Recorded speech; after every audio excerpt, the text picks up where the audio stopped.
Sud Radio Auto, essais croisés. Votre rendez-vous consacré à tous ceux qui utilisent l'automobile, et Dieu sait s'ils sont nombreux dans ce pays. Sud Radio Auto, essais croisés tous les dimanches. Chaque dimanche, nous vous faisons essayer un véhicule neuf et nous le faisons essayer à nos spécialistes que j'accueille tout de suite. Mélina Priam, bonjour à vous. Bonjour. De l'Autojournal, nous sommes également en direct sur Sud Radio avec Stanislas Laroumet, bonjour à vous. Bonjour. Journaliste automobile indépendant, Cédric Fréhour nous a rejoint également. Bonjour à vous Cédric. Bonjour. De petites observations automobiles et vous êtes aussi journaliste spécialisé automobile au journal Les Échos. Je crois que nous sommes bons. Aujourd'hui, nous allons essayer la Peugeot 308. Honneur à vous-même, Mélina Priam. La Peugeot 308, à qui s'adresse-t-elle d'abord ? Elle s'adresse aux familles et à tout le monde en général, à ceux qui aiment conduire. Parce que même si elle a été un peu critiquée, si elle est un petit peu moins plaisante à conduire que le précédent modèle, on prend du plaisir au volant. Oui, ça reste quand même une très très bonne voiture. Voiture familiale. Petite voiture familiale. Petite voiture familiale. Puisque, comme on en croise beaucoup d'ailleurs sur la route. Stanislas Laroumet. Familiale avec des enfants qui n'ont pas de trop grandes jambes. Non, quand même, parce c'est ça. que des petits-enfants, jeunes couples. En fait, moi, j'adore les Peugeot, parce que, comme le dit Mélina très justement, c'est peut-être le constructeur qui soigne le plus ses liaisons au sol, donc le plaisir de conduite avec des directions parfaitement calibrées, l'amortissement qui est impeccable. Je suis aussi d'accord avec Mélina pour dire que l'ancienne, elle faisait très bien le job et qu'elle était un régal à conduire. C'était la meilleure de la catégorie dans ce domaine. En revanche, là, elle a un tout petit peu régressé en termes d'agrément de conduite. Alors nous, on dit... C'est-à-dire qu'elle est peut-être un petit peu moins vive, un peu plus pataude. Elle a gagné en confort en revanche, mais elle a encore perdu en habitabilité aux places arrière. Et là, ça devient petit. C'était pareil que la 508 en changeant de génération. Là, la 308, il faut vraiment avoir des jambes courtes à l'arrière. Qu'est-ce qui a pris de la place sur la place des jambes des passagers arrière ? C'est le coffre qui prend davantage de place ? Le coffre est convenable. Non, ils ont mis un énorme capot avec des tout petits moteurs dedans. C'est un autre défaut. Je pourrais en parler plus tard si vous voulez. On va en parler plus tard. Non, mais en revanche, on peut saluer quand même l'effort de Peugeot et d'une manière générale du groupe PSA, j'allais dire, mais Stellantis, sur la qualité de fabrication de ces modèles. Et là, en termes de présentation, alors peut-être que mes confrères me contrediront, mais je trouve qu'il y a un vrai gap, mais hallucinant par rapport à l'ancienne génération, avec maintenant enfin une voiture technologique, des écrans du 21e siècle. On n'avait pas vu ça depuis le 20e siècle. Depuis le 20e siècle, oui. Non, mais on attendait ça depuis très longtemps chez Peugeot et notamment chez PSA, Stellantis. Et ça y est, c'est là. Alléluia, pourrait-on dire. Bon, là, vous êtes quand même séduit. Cédric Fréhour. Oui, je suis là. Oui, vous êtes là. Vous êtes d'accord ou pas ? Elle réussit 2 exploits. Le premier, elle a gagné un prix en Allemagne de la meilleure compacte. Voilà. Donc les Allemands. Et ça, c'est pas commun. Ah, ça, c'est pas commun. C'est le pays de la Golf. Ils sont chauvins comme au foot. Tout à coup, accorder un prix à la 308, c'est assez compliqué. Et elle le gagne parce que aussi, on l'a dit, elle a gagné en confort, mais c'est une formidable autoroutière. Et ce confort supplémentaire pour rouler à vive allure, parce que les Allemands aiment bien ça encore, ce sont sans doute les derniers Mohicans de la planète à le faire, ça la rend très attachante. Deuxième exploit, elle a un style qui est assez extraordinaire. La précédente 308, c'était pour beaucoup le summum, on ne pouvait pas le dépasser. Et chez Peugeot, quand il s'est agi, pardonnez-moi, de se dire, tiens, il faut réfléchir justement à cette nouvelle 308, quand on a fait un hit, c'est comme un chanteur qui doit se renouveler. Oui. C'est compliqué. Et tout le monde l'attendait au virage en disant, qu'est-ce qu'ils vont faire ? Et là, elle arrive, elle est stylée. L'intérieur, Stanislas l'a dit, elle est truffée d'écrans et il se passe quelque chose. Et ça, c'est vachement bien à une époque où justement, le design reprend toute sa place. On a souvent l'habitude d'entendre un peu au café, ouais, toutes les voitures se ressemblent. Ça n'est pas vrai. Il n'y a jamais eu autant de carrosserie, il n'y a jamais eu autant de différences. Et tout le monde se bat justement, notamment chez les designers automobiles, pour essayer d'exprimer quelque chose. Et là, avec son long capot, elle a quelque chose de très bagnole. Enfin, je veux dire, c'est qu'une berline compacte. On vous sent sous le charme, hein. Vous êtes comme les Allemands, vous êtes tombé amoureux de la Peugeot 308. J'aime un peu les voitures, sinon j'aurais changé de métier. Oui, c'est vrai, ça aurait été dommage. Mélina Priam, je vous ai vu tressaillir à l'instant. Non, je suis d'accord, elle a une vraie gueule. Ils ont vraiment soigné le design et l'intérieur, il y a vraiment une ambiance dans cette voiture. Stanislas parlait du contenu technologique qui effectivement est impressionnant. Maintenant, il y a Peugeot, comme d'autres constructeurs, a des petits soucis de mise au point et de fiabilité due à la crise des semi-conducteurs. Mais au-delà de ça, elle a aussi tout simplement de beaux matériaux, un style intérieur. Il y a une ambiance. Aujourd'hui, tout le monde le dit, elle est mieux finie qu'une Golf. Donc, effectivement, la raison pour Golf, laquelle, d'ailleurs, elle a eu ce prix en Allemagne, je suppose. Notamment, la Golf ne fait plus référence et aujourd'hui, une 308 est largement au niveau et même un petit peu au-dessus. Et voilà, au volant, il se passe quelque chose. Et c'est assez marquant. Un petit coup de cœur. Pourtant, au volant, vous dites il se passe quelque chose. J'ai entendu quelqu'un dire que le moteur était tout petit. Non, mais c'est en fait... oui, vous avez raison. Assumez vos propos. Ah, mais j'assume complètement. Sud Radio, parlons vrai. Donc, parlons vrai, oui. Ben, c'est le problème, en fait, des constructeurs français, d'une manière générale, c'est qu'ils sont auto-centrés sur leur marché et qui disent, de toute façon, avec un 1,2 litre de 110 ou 130 chevaux en essence, on est dans le cœur du marché. Oui, mais Cédric l'a dit, la voiture a été élue meilleure compacte en Allemagne. Et les Allemands, ils aiment bien des trucs, excusez-moi, mais qui envoient. Et ils roulent parfois à 200, 220 sur l'autoroute. Là, ça va être compliqué. On le rappelle qu'ils ont le droit sur certains portions. Ils ont le droit sur certaines portions. Et alors, il y a un seul diesel, un essence décliné en 2 puissances, 110 et 130 chevaux, je viens de le dire, et 2 motorisations hybrides. Bon, bah, c'est un peu juste. Il y aura une version électrique un peu plus tard. Ouais, c'est trop juste. C'est dommage parce que avec un tel châssis, on pourrait avoir 300 chevaux comme l'ancienne 308 GTI. Elle pourrait en avoir davantage sous le capot. Mais c'était génial, l'ancienne 308 GTI. On sait qu'il n'y en aura pas. Elle faisait 270 chevaux. Et c'était super. C'était une super voiture. À collectionner d'ailleurs. Achetez-la vite. Nostalgique de l'époque d'avant les radars. En tout cas, Stanislas Laroumet. Cédric Fréhour. Non, aujourd'hui, vous savez, il y a les fameuses zones à faible émission. Qui dans un certain nombre de grandes agglomérations françaises, on le rappelle d'ailleurs, vous ne pourrez bientôt plus rouler en diesel et vous ne pouvez plus rouler avec un véhicule qui a une vignette critère trop ancienne. Voilà, donc la parade, c'est effectivement d'électrifier ces motorisations, de choisir l'hybride ou le plug-in hybride et tout à coup... L'hybride rechargeable, l'hybride rechargeable et la 308 justement a 2 motorisations, en tout cas 2 puissances en hybride rechargeable, 180 et 225 chevaux. C'est des moteurs aujourd'hui qui sont quasiment la panacée pour celui qui veut justement s'offrir un hybride sympa. On parlait de la cible. Pour commencer le familial, mais avec des enfants en très bas âge pour que les jambes ne soient pas trop longues. C'est ce que vous disiez. Ouais, on oublie l'acheteur. Aujourd'hui, il a 57 ans, l'acheteur particulier, l'âge moyen. C'est très âgé. Ses enfants sont grands. Une voiture sur 2, en France, elle est immatriculée au nom de société. Aujourd'hui, ce sont les entreprises qui portent le marché du neuf.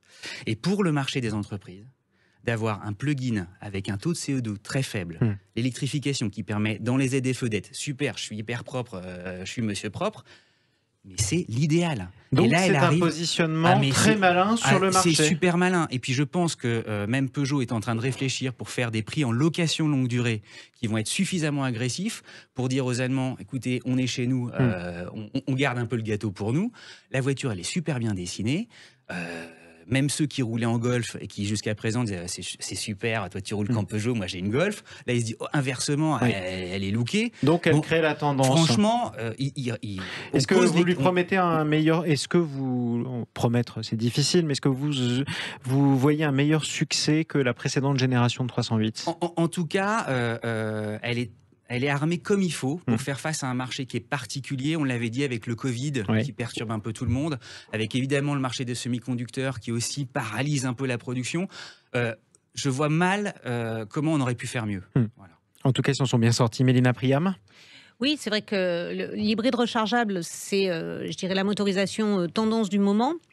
Parce que même pour les particuliers, elle permet d'éviter le malus écolo. Le revers de la médaille, c'est que c'est une voiture qui est plus lourde qu'une essence classique. Oui. Et donc, on en revient à ce que disait Stanislas tout à l'heure. C'est aussi pour ça que la voiture a perdu un petit peu en dynamisme et en agilité. Et le deuxième point de l'hybride rechargeable, c'est que une fois qu'on a effectivement passé en revue ces avantages fiscaux pour les entreprises ou pour les particuliers, il n'a d'intérêt que si les gens l'utilisent comme il faut, c'est-à-dire s'ils rechargent leur voiture régulièrement, tous les soirs, de manière à pouvoir utiliser au maximum la voiture sur l'électrique et en ville. Parce que Il faut que j'ai une borne, si je vous écoute, il faut que j'ai une borne pour ma 308 dans mon garage. Il faut une borne. Au pire, pour des petites batteries comme ça, la prise domestique peut suffire. Mais il faut recharger, parce que si on ne recharge pas, une fois que la batterie est vide, la voiture consomme plus qu'une voiture thermique classique. Merci à tous les trois d'être intervenus sur cet essai Sud Radio Auto, essai croisé. C'est tous les dimanches, on vous retrouvera dimanche prochain d'ailleurs sur Sud Radio dans le Grand Matin Week-end avec nos partenaires de Mobility TV. Je rappelle Mélina Priam de l'Autojournal, Stanislas Laroumé, journaliste automobile indépendant, et Cédric Fréhour, petite observation automobile et journaliste auto aux Échos également. Sud Radio Auto. Essai croisé.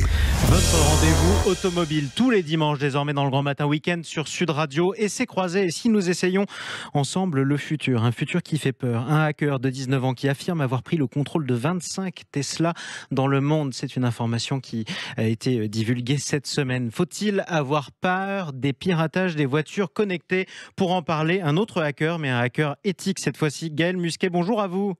Bonjour. Et bienvenue dans le Grand Matin Week-end sur Sud Radio. Vous êtes directeur d'Alternative. Revenons d'abord sur cette information parue cette semaine. Ce jeune hacker de 19 ans qui prétend avoir été en mesure de prendre le contrôle de 25 Tesla dans le monde. D'abord, est-ce que c'est crédible ? Oui, puisqu'en fait, tous les véhicules sont connectés en permanence au serveur en fait, de Tesla. Et pas que Tesla, on a beaucoup de constructeurs aujourd'hui qui ont un lien direct, permanent, entre les véhicules et leur serveur. Donc, c'est un peu une utopie qui se réalise et qui se transforme un peu en dystopie, d'avoir ce lien et cette connectivité permanente pour plein de raisons. Et il faut être en ce moment encore plus vigilant à ces liens qu'il y a en permanence entre les différents équipementiers, les différents fabricants et sous-traitants en fait, de l'industrie automobile et des transports en général. Alors, voyons jusqu'où ça pourrait aller. En théorie, prendre le contrôle, c'est ce que prétend ce jeune homme de 19 ans. Est-ce que vous, si vous étiez un hacker malveillant, pendant que je conduis ma voiture connectée, vous pourriez me faire accélérer à mon insu ou me faire freiner à mon insu, m'envoyer dans un arbre ? Alors, je tiens à voir mes enfants grandir, mais on a de plus en plus effectivement de surfaces d'attaque sur les véhicules et on pense à des choses extraordinaires comme ce que vous venez de citer. On a des failles beaucoup plus simples à exploiter et qui permettent déjà de contraindre ou en tout cas de fortement influencer les conducteurs. Ça va des capteurs de pression des pneus aux clés. On a de plus en plus d'attaques qui sont malveillantes à partir de simples tags, donc de porte-clés qui sont produits par exemple par Apple pour retrouver ces clés et qui permettent aujourd'hui de voler des véhicules. Donc, c'est un travail de terrain permanent. Il faut qu'on ait à la fois des cerveaux bien faits pour construire ces véhicules. C'est ça. Mais aussi pour les démonter, donc d'où le rôle des hackers éthiques et évidemment de toutes les personnes qui travaillent dans la cybersécurité. Donc vous mettez évidemment votre savoir-faire au service notamment des conducteurs comme des constructeurs, justement pour empêcher les hackers malveillants, pour le coup, de prendre le contrôle de ces véhicules. Ça veut dire qu'on peut s'introduire dans votre véhicule aujourd'hui sans avoir besoin d'un pied de biche, concrètement? Aujourd'hui, il y a de plus en plus d'attaques malveillantes qui sont par ruse électronique ou radioélectrique. La première attaque étant la clé, on attaque la clé, donc on va soit brouiller cette clé pour empêcher le véhicule de se fermer, soit détourner en fait ce signal, on appelle ça smart entry ou clé connectée, clé électronique pour pouvoir s'introduire en fait dans le véhicule. Sans forcer la porte. En tout Sans cas, forcer de manière la porte, physique. tout à fait, et dérober ensuite le véhicule, des ruses électroniques, ce qui permettent en fait directement, en fait, une fois qu'on est dans le véhicule, on a la possibilité de reprogrammer une clé et de faire partir évidemment ce véhicule et de le dérober. C'est le premier risque aujourd'hui, d'où le travail permanent de groupes comme Argos ou de sociétés d'assurance qui visent aujourd'hui à sécuriser les systèmes de fermeture, évidemment d'ouverture des véhicules, mais aussi les liens qu'il y a entre les constructeurs et le véhicule en permanence. Quel type de véhicule est inviolable aujourd'hui ? C'est la vieille Renault 5 de ma grand-mère, par exemple, qui n'est connectée ni d'Ève ni d'Adam ? Complètement. Je serais tenté de vous dire ça sur l'inviolabilité cyber, tout à fait. En revanche, on a, il faut le reconnaître, on parle et les attaques sont souvent très médiatisées. si on a de moins en moins de morts sur nos routes, c'est aussi grâce au progrès dans l'industrie automobile, sur ces systèmes électroniques informatiques qui vont déclencher des explosifs. Ça peut faire peur comme ça, mais un airbag, c'est un explosif. Un prétenseur de ceinture de sécurité, c'est un explosif. Et tous ces systèmes aujourd'hui concourent à la sécurité routière et à la sécurité des conducteurs. Donc, n'ayons pas peur du progrès, mais apprivoisons-le, quoi. Tout à fait, tout à fait. Il faut rester maître des machines. C'est un peu le rôle des hackers. On ne fait pas confiance à nos machines. C'est la première définition du hacker, c'est qu'on on doute, nous, de ces machines, de ces technologies. Et comme on doute, on veut comprendre comment ça fonctionne, d'où l'intérêt d'être en permanence sur le terrain. J'étais encore hier chez mon garagiste pour changer les pneus d'une vieille Twingo. Voilà, je recueillais auprès de ce garagiste qui me changeait que mes pneus pourtant, les anecdotes, les retours du terrain. C'est très important. On a prédit la mort de nos petits garagistes. Ce sont des mines inépuisables d'informations pour sécuriser nos véhicules aujourd'hui. Et ils sont absolument en première ligne. Imaginons que moi, je vous écoute en ce moment sur Sud Radio, quelque part en France. Je ne suis pas un hacker, mais je suis un conducteur. J'ai une voiture très récente, donc j'imagine qu'elle peut être piratée. Qu'est-ce que moi, en tant que conducteur, je peux prendre comme précaution ? Alors déjà comme je disais tout à l'heure, les clés électroniques, les clés sans contact, toujours bien vérifier qu'on a bien fermé son véhicule. Parce que là, c'est la première sécurité. On peut se faire brouiller sa clé et empêcher en fait à distance. Ça m'est déjà arrivé. Ça veut dire que j'appuie sur la touche. J'appuie sur ma clé à distance pour la fermer. Si j'entends pas de bruit, il faut que j'ouvre la portière pour vérifier qu'elle est bien fermée, quoi. Exactement. Vérifier et rester auprès de son véhicule, bien s'assurer qu'il est fermé. Ça vous est arrivé, la première des sécurités en cas de brouillage, notamment des clés. Et ensuite, ça vous est arrivé? Je vous ai entendu dire que ça vous était arrivé. On a brouillé vos clés. Oui, tout à fait. Sur une aire d'autoroute.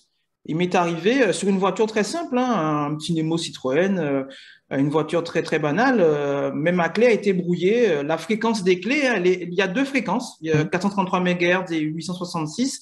Il suffit de brouiller ces fréquences-là pour brouiller toutes les voitures pratiquement et empêcher à tous les véhicules autour de se fermer. Ça, c'est la première des règles.